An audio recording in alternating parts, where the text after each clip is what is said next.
Cristo Jesus é fiel amigo, Ele só,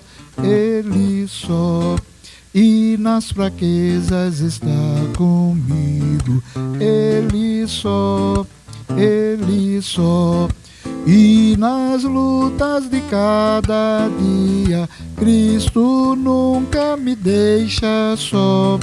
Pois Ele é meu seguro guia, Ele só, não há amigo mais nobre e digno, não há, nem mais humilde e mais benigno, não há. E nas lutas de cada dia, Cristo nunca me deixa só, pois Ele é meu seguro guia, Ele só, ao pecador perdoa anela, Ele só, e pelos seus santos sempre vela, Ele só, e nas lutas de cada dia, Cristo nunca me deixa só, pois Ele é meu seguro guia, Ele só, Deus em seu Filho se ha comprazido, nele só, mas sua glória me ha repartido, dele só, e nas lutas de cada dia, Cristo nunca me deixa só, pois Ele é meu seguro guia, Ele só, nele nós temos um firme guia, nele só, a noite enche de alegria, Ele só, e nas lutas de cada dia, Cristo nunca me deixa só, pois Ele é meu seguro guia, Ele só,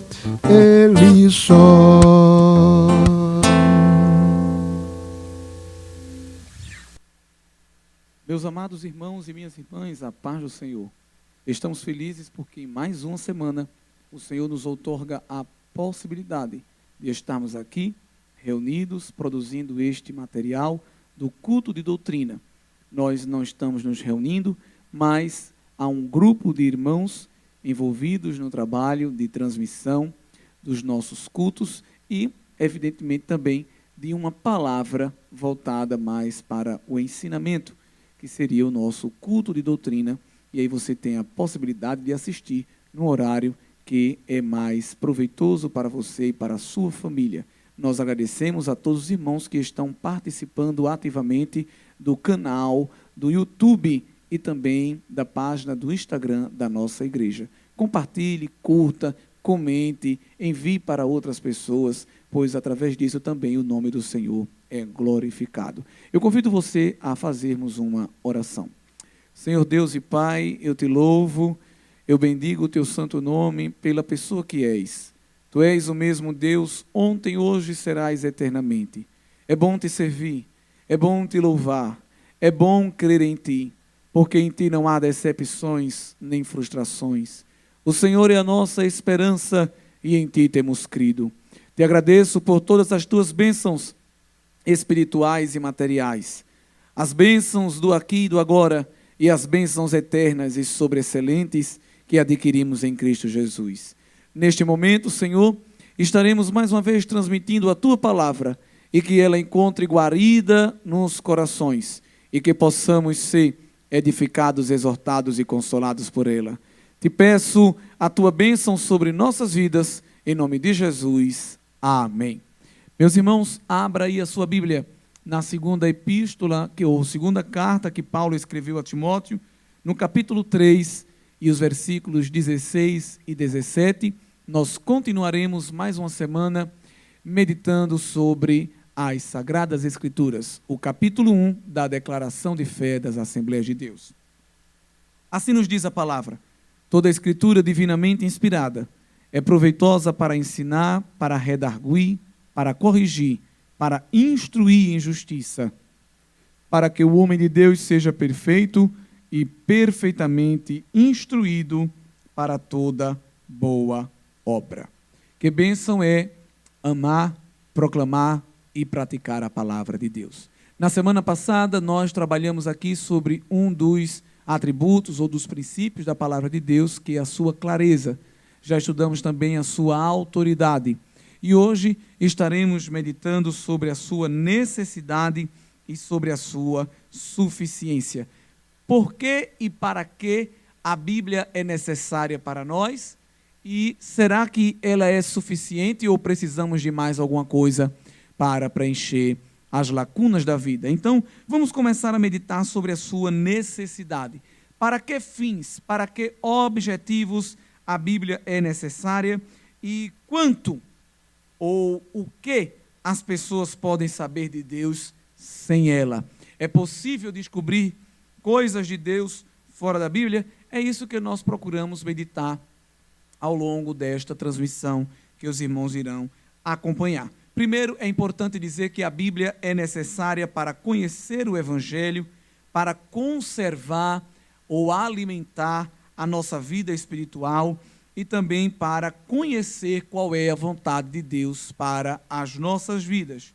No entanto, não é necessária para saber que Deus existe ou ainda para saber alguma coisa sobre o seu caráter e sobre as suas leis morais. Ou seja, a Bíblia é importantíssima para nós alcançarmos a salvação e para nós conhecermos a vontade de Deus e o seu querer para as nossas vidas e assim nós mantermos uma comunhão com Ele e alimentar nossa vida espiritual.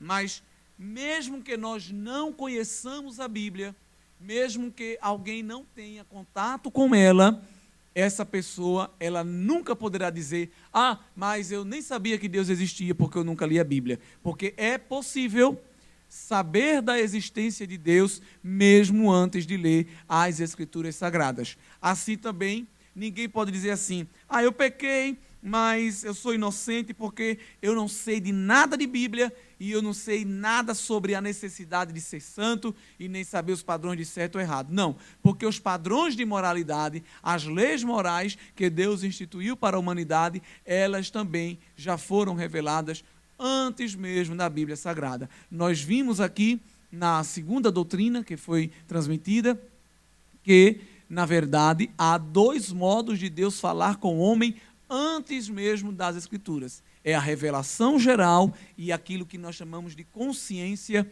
interna. Isso aí já basta para o homem saber que Deus existe e também para o homem ter a noção do que é certo e do que é errado. Ou seja, ninguém escapa, ninguém pode pintar um quadro como de uma aparente inocência, porque todos nós estamos conscientes de que existe o certo e o errado. Mas vamos adentrando aí um pouco mais, desenvolvendo essa ideia da necessidade da Bíblia, ou do que ou para que ela é necessária. Primeiro, para conhecer o Evangelho do Senhor Jesus, o plano de salvação de Deus. Esse sim é revelado através das Escrituras Sagradas. É por isso que ninguém pode alcançar a salvação senão ouvir a palavra do Evangelho, não é? E ser tocado por ele. Porque nós vemos que através da pessoa de Jesus Cristo, as pessoas são salvas pela palavra de Deus. Aí você pode dizer assim: ah, mas e no Antigo Testamento, quando não havia ainda as Escrituras completas, não havia os Evangelhos, não havia o cânon? Mas nós estudamos, todos nós sabemos, que Deus vai se revelando ao longo das Escrituras Sagradas e revelando assim também a sua vontade, de forma que o homem vai conhecendo a necessidade da salvação em Deus. As pessoas do Antigo Testamento, elas não foram salvas através da forma como as do Novo Testamento são, não é? Mas nós sabemos, por exemplo, que o escritor aos Hebreus diz que pela fé, homens como Abraão, Isaac, Jacó, Elias, Ruth e Esté, essas pessoas, elas sabiam que havia um Messias para vir. E essa expectativa, essa esperança gerou neles fé, e esta fé foi a fé que eles guardaram até a sua morte. O escritor aos Hebreus diz que eles morreram sem ver, sem alcançar, mas pela fé esperando uma pátria celestial, aguardando um Messias, aguardando um Salvador. Então, através disso, Deus operou a salvação na vida daqueles que viveram na antiga dispensação, que viveram no Antigo Testamento. Porém, nós que vivemos o período da nova aliança, somos alcançados pela salvação em Deus através da apresentação do Evangelho. Quando o homem tem o pecado denunciado e recebe as boas novas de salvação, cura e libertação. Paulo, quando escreve sua carta aos Romanos, capítulo 10, e os versículos 13 ao 17, ele diz: porque todo aquele que invocar o nome do Senhor será salvo. Como, pois, invocarão aquele em quem não creram? E como crerão naquele de quem não ouviram? E como ouvirão, se não há quem pregue? E como pregarão, se não forem enviados? Como está escrito: conformosos os pés dos que anunciam a paz, dos que anunciam coisas boas. Mas nem todos obedecem ao Evangelho, pois Isaías diz: Senhor, quem creu na nossa pregação? De sorte que a fé é pelo ouvir, e o ouvir a palavra de Deus. Então, ou tendo contato, lendo as Escrituras, ou ouvindo a pregação a partir de outra pessoa, as Escrituras Sagradas são necessárias para fazer o Evangelho conhecido. Então, quando nós estamos pregando a palavra, nós estamos anunciando o Evangelho. E evidentemente que aquelas pessoas que não tinham contato passam a ter, e Deus começa a trabalhar no seu interior. Elas começam a ser confrontadas com o seu pecado e com a necessidade de buscar salvação em Cristo Jesus. Então, as escamas dos olhos começam a cair, o engano começa a se dissolver, e essas pessoas passam a ser iluminadas por Deus através da sua palavra e compreendem a necessidade que elas possuem de um Salvador. Então, é importante chamar a atenção que as pessoas que estão, por exemplo, os índios, né, que estão nas suas tribos remotas, os aborígenes lá nas ilhas da Oceania, os esquimós lá no Polo Norte, e por aí vai, essas pessoas nas regiões bem diferentes e bem remotas. Alguém pode dizer assim: um missionário nunca foi lá, e não tem uma igreja evangélica, não tem Bíblia. Olha, irmãos, tem ainda povos não alcançados que, se você mostrar uma cruz, eles não sabem o que ela significa. Se você falar Jesus, eles nunca ouviram, eles não sabem, não conhecem o nosso Deus. E alguém pode dizer assim: coitadinhos, Deus vai ter misericórdia e eles não vão ser julgados pelas suas obras. Não, porque essas pessoas são alcançadas pela existência de Deus. Como? Através da natureza. Elas sabem que Deus existe através daquilo que se vê no mundo natural. Vou falar isso um pouco mais à frente, mas é importante saber que é possível conhecer a existência de Deus e as suas leis divinas, independentemente das Escrituras. Porém, a fé salvadora, esta só vem a partir do conhecimento das palavras de Deus. E aí é por isso que é importante que nós façamos missões, nós saiamos aos 4 cantos da terra levando a palavra do Senhor Jesus, porque evidentemente essas pessoas receberão as boas novas. Por isso que o Evangelho é boas novas, boas notícias, porque alguém que não tem esperança vai passar a ter esperança e vai passar a conhecer a Deus mais de perto, mais profundamente. No Antigo Testamento não havia ainda Evangelho, não havia ainda esta revelação totalmente completa como nós temos, mas Deus já falava e já apontava um Salvador. Lá em Gênesis 3:15, quando se diz que Deus colocaria inimizade entre a mulher e a serpente, e viria um da semente da mulher que iria pisar a cabeça da serpente de uma vez por todas, aqui já estava se apontando, aqui já estava se sinalizando a vinda do Messias, a vinda de um Salvador. No capítulo 4 de Gênesis, quando há aquele embate entre Abel e Caim, e se mostra a necessidade de sacrifício para se obter perdão pelos pecados, já se estava apontando para a aparição, a existência de um sacrifício perfeito, a saber, Jesus Cristo, o Cordeiro Imaculado. Então,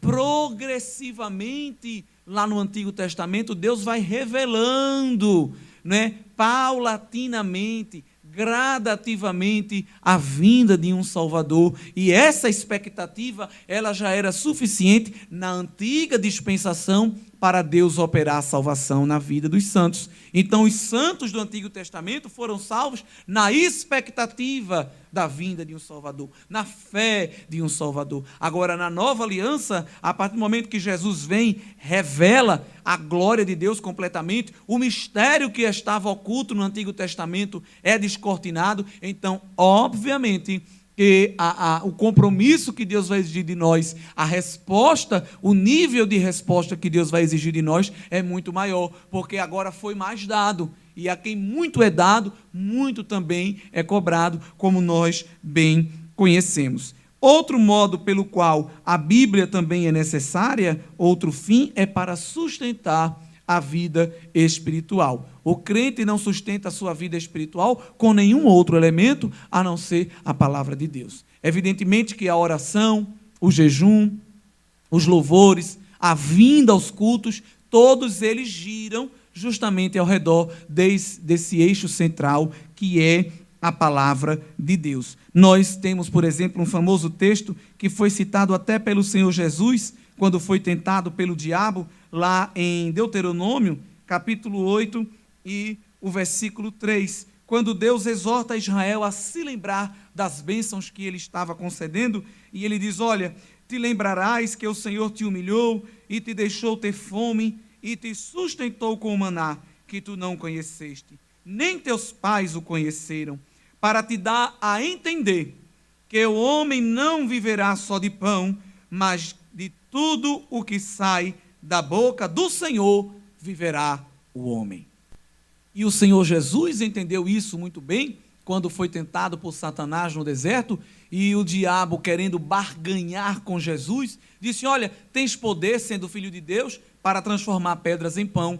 E o Senhor Jesus diz: eu até estou com privação de comida, mas eu quero te dizer que nem só de pão viverá o homem, mas de toda palavra que sai da boca de Deus. Jesus citou aqui esse texto. E o que ele estava querendo dizer, trocando em miúdos, é que eu estou privado de pão, mas a minha alma está farta, porque o Pai tem me alimentado. Assim é a vida espiritual do crente. Nós somos alimentados pela palavra de Deus. Daí a importância de vir aos cultos, daí a importância de fazer cultos no lar, daí a importância de tirar um momento do seu dia para estar sempre lendo e meditando nas Escrituras, porque assim nós vamos sendo alimentados. Um crente que não lê Bíblia, um crente que não medita na Bíblia, ele é um crente raquítico espiritualmente. Ele está se definhando, ele está subnutrido ou até desnutrido de forma espiritual.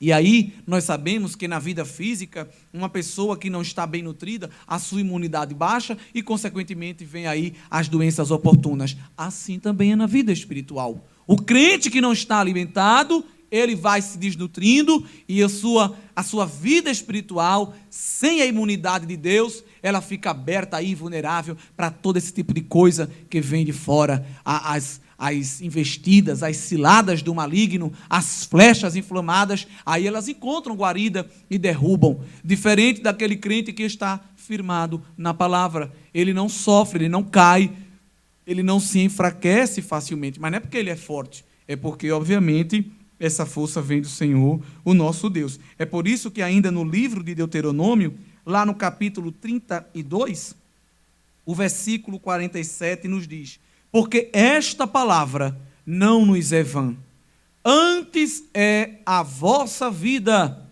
e por esta mesma palavra prolongareis os dias na terra, a que, passando o Jordão, ides para possuí-la. Isso aqui foi Deus usando Moisés para dizer ao povo: guarde a palavra, porque ela vai sustentar. Essa palavra não é vã, essa palavra não é um preenchimento de de linguiça, como diz a expressão que nós usamos no dia a dia. Não, esta palavra, ela é vida.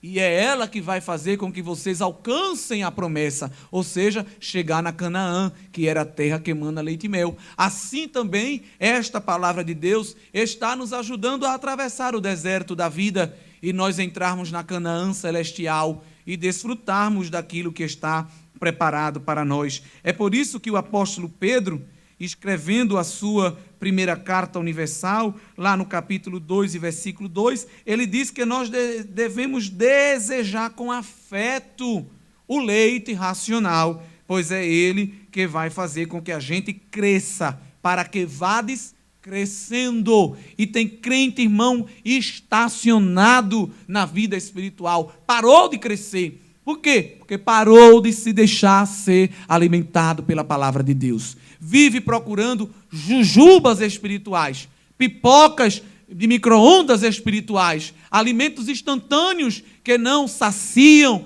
que não alimentam verdadeiramente, que não fortificam, procurando modismos, movimentos doutrinários, invenções, pegadinhas, anedotas, piadas, evangelhos adulterados pelo querer da humanidade para adaptar isso ou aquilo ou aquela necessidade. Não, Deus nos deixou este leite puro e o leite aqui tem uma figura de linguagem riquíssima, pois os irmãos sabem que o leite é o único alimento que deve ser dado à criança nos primeiros meses de vida, porque ele tem vitamina, proteínas, ele tem açúcar, ele tem anticorpos, tem tudo o que uma criança precisa para crescer. Assim é a palavra de Deus na vida do crente. Não precisa de suplemento vitamínico, não precisa inventar isso ou aquilo para completar a minha e a tua dieta, porque a nossa dieta já está completa pela palavra do Senhor, o nosso Deus. Amém, irmãos? Um outro modo pelo qual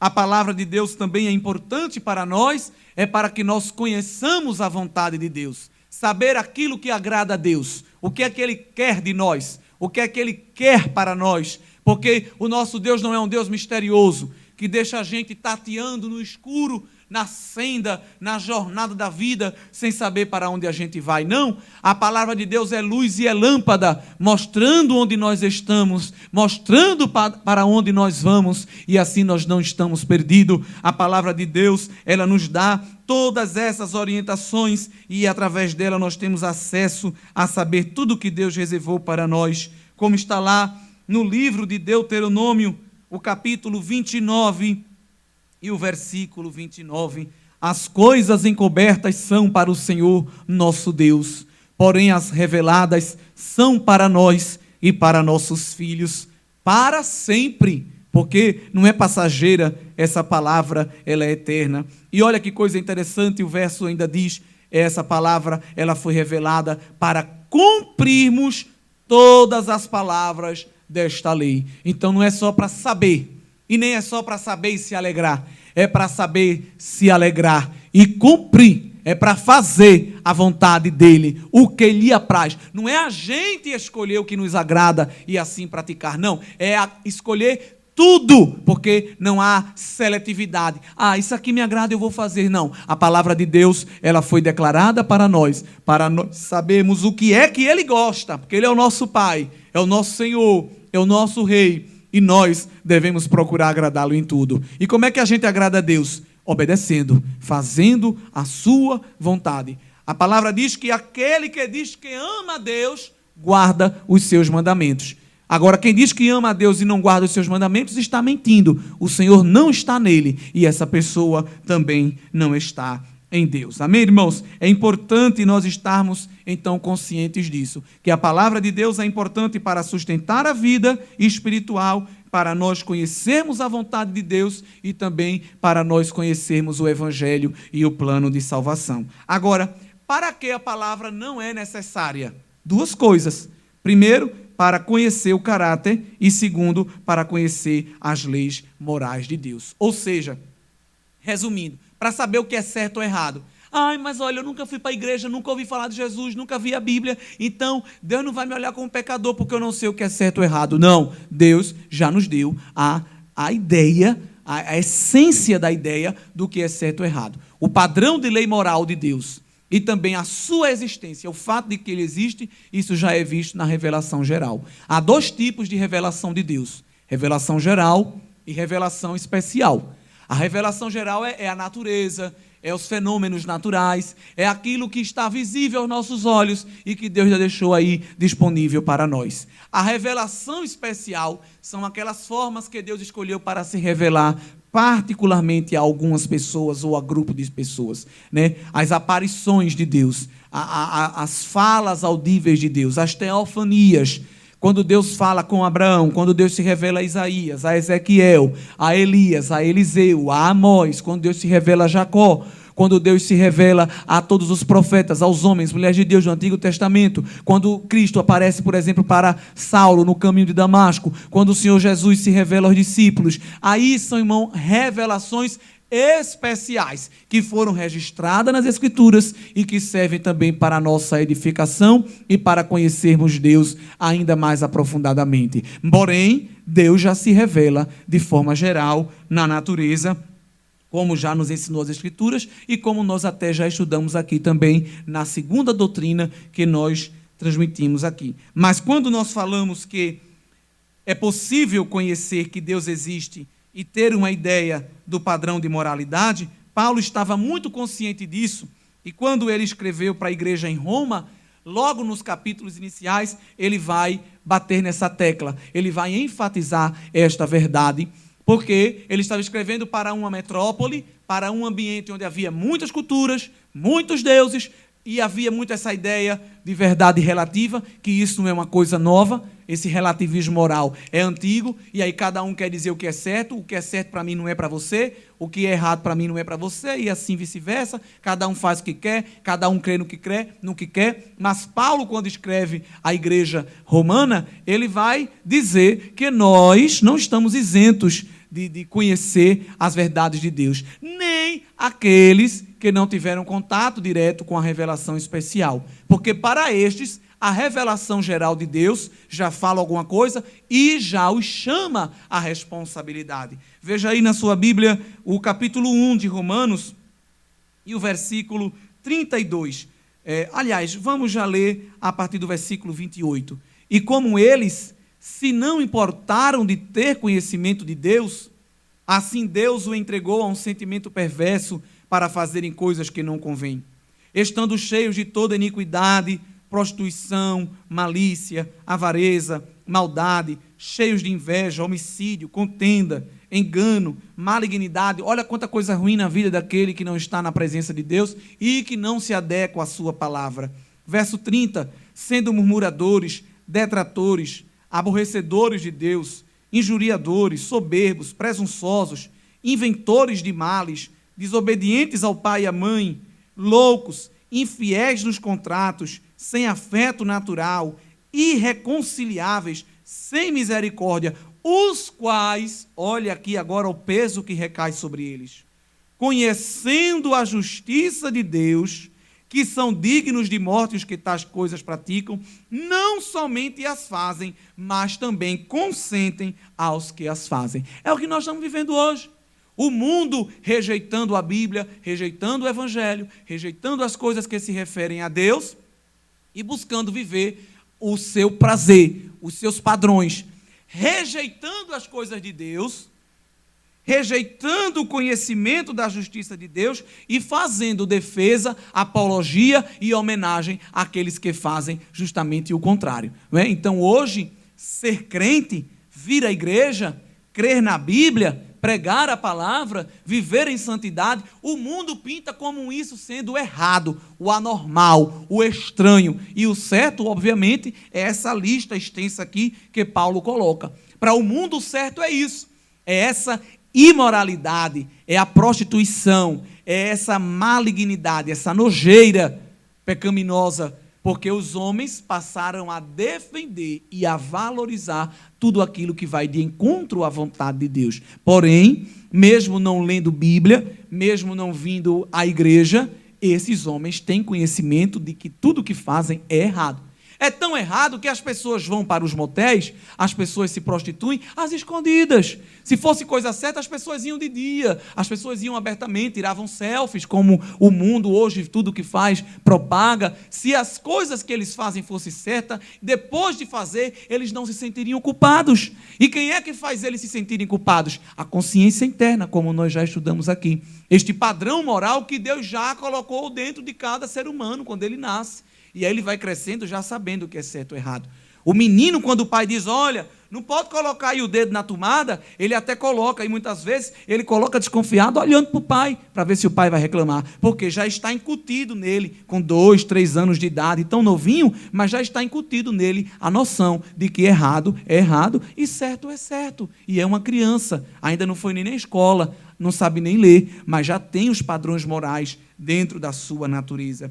Ainda dentro dessa ideia, na mesma carta ao Romano, capítulo 2, versículos 14 e 15, o apóstolo diz, porque quando os gentios que não têm lei fazem naturalmente as coisas que são da lei, não tendo eles lei, para si mesmos são lei, os quais mostram a obra da lei escrita no seu coração. Olha que coisa, irmãos. Testificando juntamente a sua consciência e os seus pensamentos, quer acusando-os, quer defendendo-os. Veja que coisa gloriosa, não é? Então ele está dizendo aqui, olha, quando alguém que não é da nossa fé faz alguma coisa certa ou errada, eles estão seguindo a lei do coração. E quem foi que colocou essa lei lá no coração? Não foi o cardiologista, foi o Senhor Deus que implantou esta lei no coração. E quem testifica se o que ele está fazendo é certo ou errado? Não é aquele anjinho e um demôniozinho que o desenho animado coloca, não. O versículo 15 diz, é a consciência juntamente com os pensamentos. Então, isso é tudo muito importante, até para quando a gente for defender a nossa fé diante deste mundo e das pessoas que dizem que nós somos ortodoxos e que a Bíblia exige isso ou aquilo da gente, e não. Antes que a Bíblia fosse escrita, antes que tivesse um padrão de lei escrito, já há um padrão de lei dentro da consciência de cada um. Isso aí ninguém pode negar. Não é? É a prova de que Deus existe e de que existe, sim, também, dentro de Deus e a partir de Deus, um padrão do que é certo e daquilo que é errado. Então, aqui nós já compreendemos o terceiro atributo da Bíblia. Já vimos que ela tem autoridade, ela tem clareza, ela também é necessária, e nós já aprendemos que ela é necessária para que nós conheçamos a vontade de Deus, o Evangelho e o plano da salvação, e alimentemos nossa vida espiritual.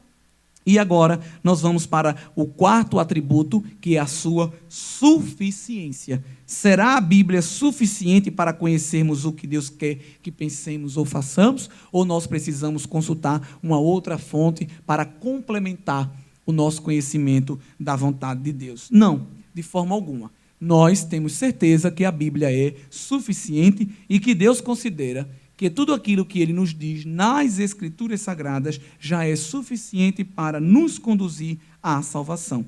O próprio texto da leitura bíblica que nós fizemos já há algumas semanas, e hoje, ele nos mostra isso lá na segunda carta a Timóteo, capítulo 3, versículo 15, quando Paulo diz assim, olha, e que desde a tua meninice sabes as sagradas letras que podem fazer-te sábio para a salvação. E aí no versículo 16 o apóstolo repete que toda a escritura divinamente inspirada, ela tem um objetivo que é encaminhar o homem para a justiça, para a perfeição e para toda boa obra. Não é para boa obra, para toda boa obra. Então, quem segue as escrituras já tem um divino padrão revelado na sua vida, e isso já é suficiente para ele alcançar a salvação em Cristo Jesus.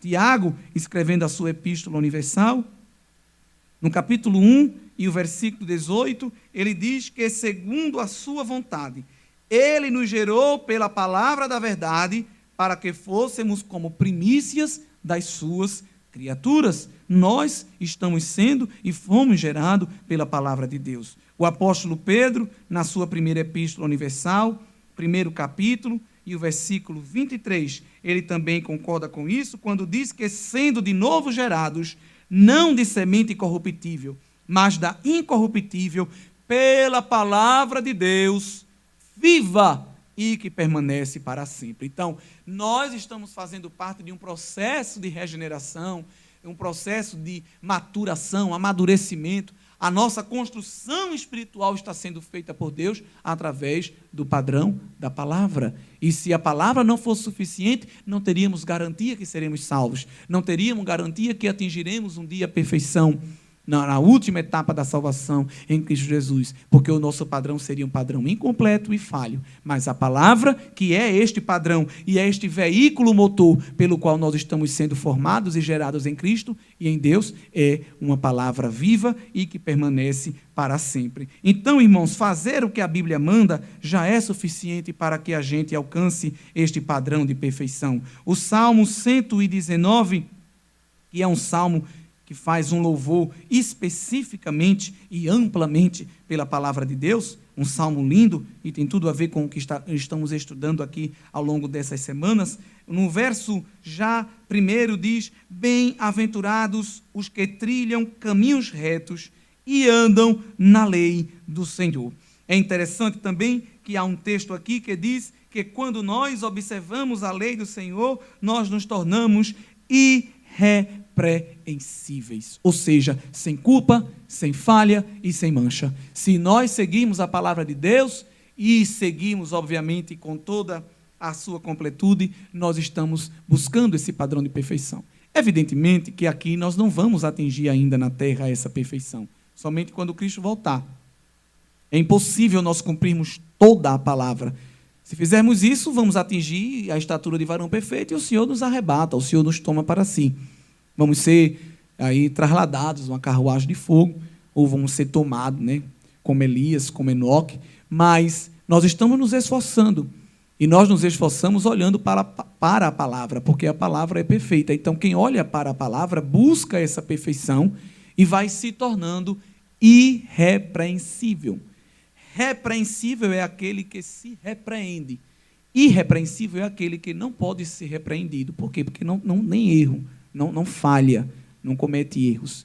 Então, quem busca viver e praticar a palavra de Deus, o inimigo procura erro nele e não acha. Por quê? Porque ele vai se aproximando deste padrão de perfeição que é encontrado em Deus. Então, na palavra, nós vamos encontrar respostas, na palavra nós vamos encontrar subsídio para todas as nossas decisões, para todos os nossos posicionamentos. A palavra de Deus é completa, não precisa se adicionar nenhum outro livro, nenhum outro parágrafo. Irmãos, pense na Constituição.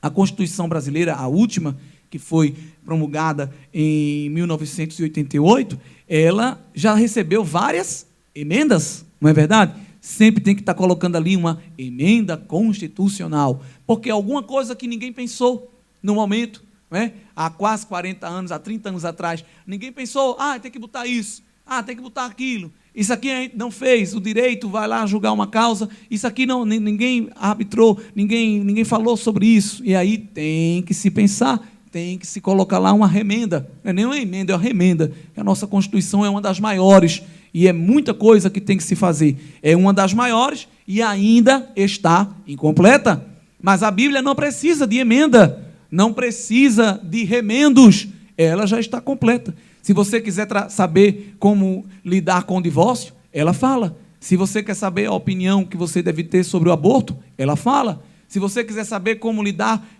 com a autoridade civil, com o governo, você tem lá também respostas para isso. Como deve ser o relacionamento de pais com filhos, tem lá. Como deve ser o trabalho do patrão com o empregado, tem resposta na Bíblia para isso. Então, essas respostas todas nós podemos encontrá-las. Se você tem dúvida sobre o fim dos tempos, tem lá a resposta. Sobre o que é, quem é o Espírito Santo, quem é Jesus, tem lá a resposta. O que acontecia antes do mundo existir, tem lá a resposta. O que vai acontecer depois que tudo isso passar, tem lá respostas. Os espíritos, o mundo espiritual invisível, tem lá respostas. Ou seja, questões doutrinárias e questões morais, todas elas são respondidas na Bíblia Sagrada. Não há um assunto que você diga assim, eita, a Bíblia não se posiciona nisso. Não, nunca.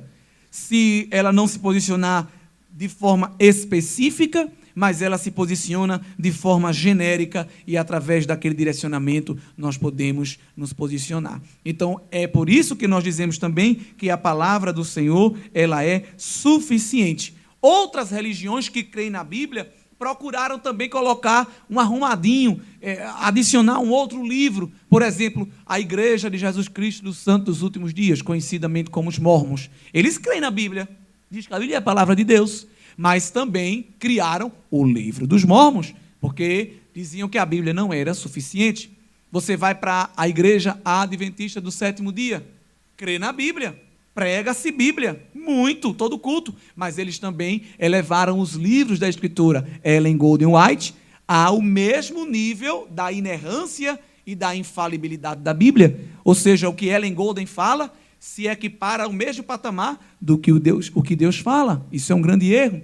A Igreja da Ciência Cristã crê na Bíblia, prega na Bíblia, mas também criou lá os livros de Mary Baker, que também fica no mesmo patamar da Bíblia Sagrada. E isso é um problema, porque esses livros, eles vêm e começam já a trazer heresias, começam a contradizer ensinos bíblicos, culto aos mortos, batismo de mortos, problemas sobre a volta de Jesus, invencionices, coisas e assuntos que na Bíblia são claros. Esses livros vêm para deturpar, para denegrir, para causar embaraço na cabeça do povo. Então, irmãos, não tem necessidade. É por isso que a Igreja do Senhor, ela continua marchando, olhando, meditando apenas na Bíblia Sagrada, porque a Bíblia Sagrada é e continua sendo suficiente. Ela não precisa de acréscimos. É por isso que diversas vezes nós vamos ser exortados a manter a sua completude, prezar pela sua suficiência. Deuteronômio capítulo 4 e o versículo 2, Deus diz para Moisés: nada acrescentareis à palavra que vos mando, nem diminuireis dela, para que guardeis os mandamentos do Senhor vosso Deus, que eu vos mando. Logo no começo, quando Deus começa a revelar a palavra escrita, ele já começa a exortar: não aumente nem diminua. O que eu disser, registre, pois é suficiente. E quando o cânon se encerra, lá no último livro, em Apocalipse, no capítulo 22, mais uma vez o Senhor vai exortar o escritor e exortar a igreja a esta verdade. Nos versículos 18 e 19, o Senhor diz: porque eu testifico a todo aquele que ouvir as palavras da profecia deste livro, que se alguém lhes acrescentar alguma coisa, Deus fará vir sobre ele as pragas que estão escritas neste livro. E se alguém tirar quaisquer palavras do livro desta profecia, Deus tirará a sua parte da árvore da vida e da cidade santa. Então, nós não precisamos acrescentar nem diminuir absolutamente nada, adulterar absolutamente nada, pois a palavra do Senhor já é completa para a glória de Deus. E eu louvo a Deus por isso, pois é suficiente para a nossa vida espiritual. É interessante, irmãos, também que quando nós buscamos resposta em tudo na Bíblia, as pessoas nos chamam de ortodoxos, conservadores, fundamentalistas, antiquados, ultrapassados. É o povo do livro, é o povo do livrinho, como alguém diz, um livro milenar, ultrapassado, velho, blasfemos, murmuradores que não conhecem de Deus. A Bíblia é nova. A Bíblia não se renova, porque para renovar tem que ficar velho. A Bíblia é nova, a Bíblia é eterna, e o que é eterno não fica velho, não tem prazo de validade. E é por isso que nós tudo que precisamos buscamos nela. E as pessoas dizem: os crentes vivem um jugo, vivem um peso, carregando esse fardo de cumprir a lei, cumprir a Bíblia, cumprir o que Deus ordena. Não é fardo, não é peso, pelo contrário, é uma alegria para nós. E eu acho isso lindo, e esse mesmo sentimento é retratado no Salmo 119, e vale a pena você ler aí na sua Bíblia, os versos 44 e 45. E andarei em liberdade, pois busquei os teus preceitos. Também falarei dos teus testemunhos perante os reis, e não me envergonharei. O mundo pinta um quadro de quem está no mundo é que é livre. Vocês são muito presos. Não pode isso, não pode aquilo, é isso e aquilo. Na verdade, quem é livre somos nós, que somos livres do pecado, do mundo. Dizemos não a todas essas práticas. E o salmista entendeu isso e disse: eu andarei em liberdade. Não é porque, esse negócio da Bíblia, a Bíblia dá um bocado de ordem, eu vou fazer o que eu quero e vou viver em liberdade. Não, andarei em liberdade, porque observei e porque cumpri os teus preceitos. E lá no verso 165, ele diz: muita paz tem os que amam a tua lei, e para eles não há tropeço. Aleluia. Mantemos nossa fidelidade à palavra de Deus, irmãos. Sigamos sendo fiel a Deus através da sua palavra, porque viveremos em paz e viveremos em liberdade. Nós que praticamos e cremos e proclamamos a palavra de Deus. Esta palavra que é cheia de autoridade, que possui total clareza, que é necessária para as nossas vidas e que é mais do que suficiente, não precisando ser complementada por nada mais. Eu convido você então para nós concluirmos fazendo uma oração.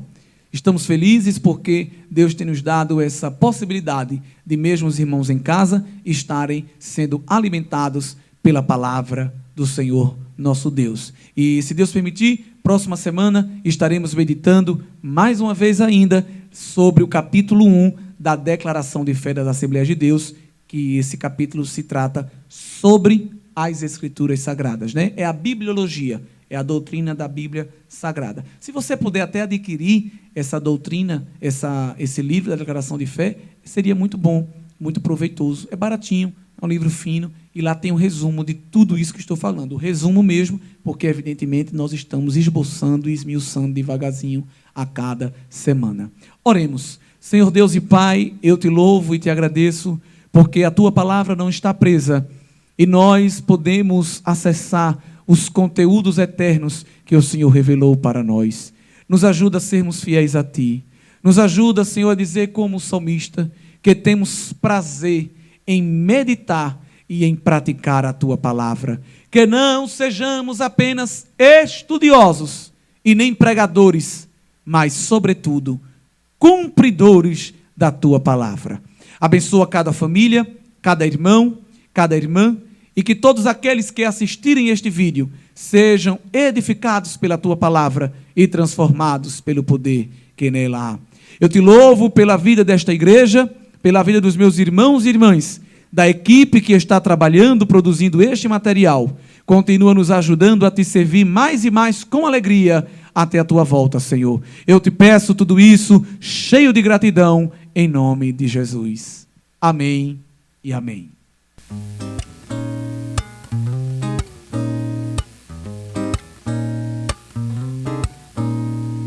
Oh, que descanso em Jesus encontrei, Cristo pra mim, Cristo pra mim. Oh, que tesouros infindos achei, Cristo pra mim, Cristo pra mim. Escolham os outros o mundo pra si, busquem riquezas, delícias aqui.